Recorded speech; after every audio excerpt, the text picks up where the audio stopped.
Hey everyone, it's time to Nephis and chill. In this video, I'll be talking about a subject that can cause great controversy and outrage within large parts of the ESO community, whether you ask about this subject in a Discord server, Xbox Zone chat, a PlayStation Guild chat, to someone on your friends list on PC, ESO Facebook pages, the ESO subreddit, the ESO Twitter community, or even on the official ESO forums. It's a subject that if you answer wrong, people on either side will lambast you for it.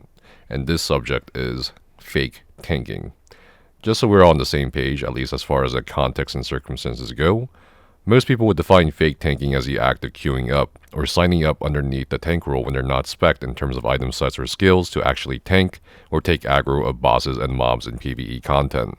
An overwhelming majority of fake tanking seems to occur only in random normal dungeons, and this is part of the reason why so many people tend to have issues with the action of fake tanking, as it tends to affect a lot more of the player base. To explain why fake tanking occurs, we need to look at some layers people don't even think about, including the group finder system itself, along with the rewards of the system. Doing one random normal dungeon per character per day will give you an outstanding amount of experience points along with 10 transmute stones, and transmute stones are needed for reconstructing or retrading item set pieces in the Elder Scrolls Online, which is pretty huge. And you can get up to 180 transmute stones per day, assuming you have 18 characters. That's 10 per character. And the only other ways to get that much in a relatively short amount of time is doing a 30-day campaign per character, and getting 50 transmutes per character at the end of a 30-day PvP campaign by grinding to 25,000 AP points on each character.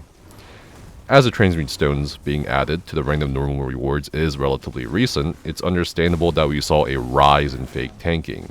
In order for a dungeon group to even pop off, you need one person assigned as a tank, 2 people assigned as damage dealers, and 1 person assigned as a healer. Considering the majority of people play DPS roles, queue times can become incredibly long, and I'm talking upwards of 10 to 30 minutes, waiting for a person to assign themselves as a healer or tank, then start their queue so the group can be made. So the only natural and logical step most players took to shorten these queue times is to queue up as the roles of tank or healer they may not be playing, but this ties in with the nature also of normal dungeon content, because that is very important to consider, because of how easy and accessible the normal content can be, at least for experienced players. Next, I want to briefly go over the various perspectives, all valid to a degree by the way, on fake tanking.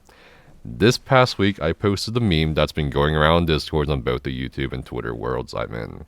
Many comments ranged from the polarized end of fake tanking is toxic to fake tanking is perfectly fine. There were a lot of case-by-case, nuanced, and moderate views presented by many others regarding their own personal experiences, which was between these two main camps, some of which I admittedly did not really think about before, and some of which I directly addressed, including why people may not be able to queue with 3 others on either side, and how not every fake tank may be good. There were people saying random normals are really easy. People saying it ruins the experience of beginner players. People saying random normals do fail because of fake tanks. People sharing stories about what kind of fake tanking is socially acceptable and so forth.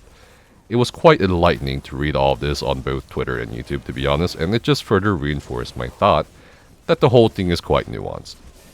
In my personal opinion, however, I do not think fake tanking is inherently toxic, but it is simply a logical player behavior that arose from what we just talked about earlier in the video as to why there is fake tanking, because of the system, of how the rewards are set up, and so forth. So naturally the solution, in my opinion, will have to come from that same area. I personally think if you're gonna fake tank with a group of friends, that's fine. If you're gonna fake tank, you should be ready to do that content. If you're gonna fake tank, you should probably have a way to aggro things, or have a ton if the content is too difficult for your group to handle, or make other considerations on a case-by-case basis with the players in those groups, rather than acting like an asshole, a point which I hope everyone can agree on.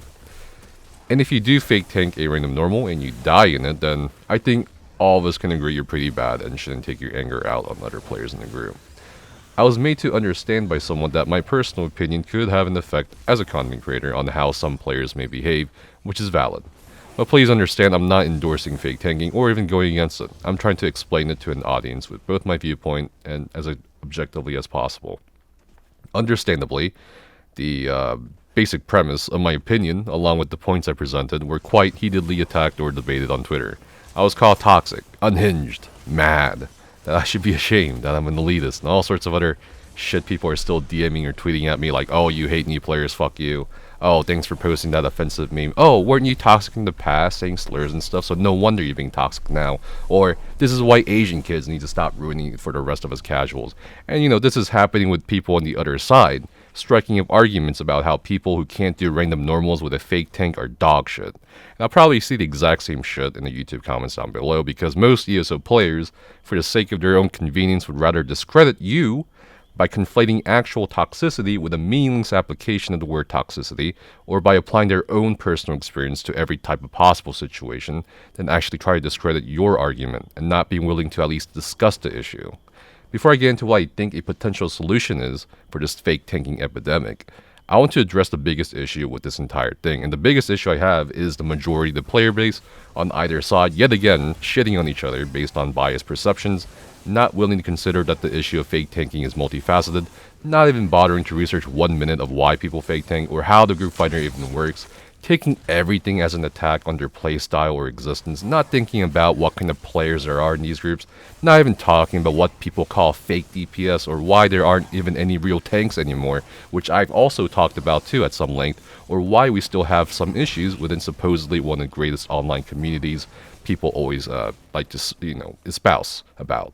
Even after almost 200,000 people listen to me explain all this in detail. The fact of the matter is, with all those videos, despite people telling me how great the explanations were, nearly all the people in every camp had and continues to miss the point, and continue to attack each other rather than attack the problem.